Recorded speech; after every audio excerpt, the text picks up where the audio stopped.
আর কি বিভীষণ থাকতে পারে গো? ছুটে গিয়ে মাথাটা বুকে জড়িয়ে ধরেছে। তরণী, তুই পরে এসে আগে গেলি, আমি আগে এসে এখনো পড়ে রইলাম। হরি বল, হরি বল।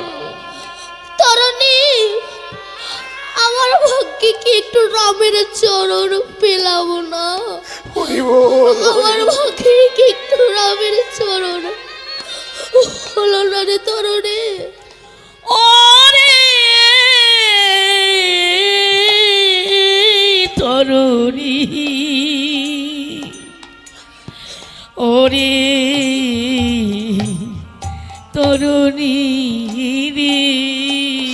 রাম তখন বলছে, বিভীষণ, ওটা কি তোমার ছেলে? ছেলে কিনা জানে না? খুব জানে। পরিচয় দিলে না কেন?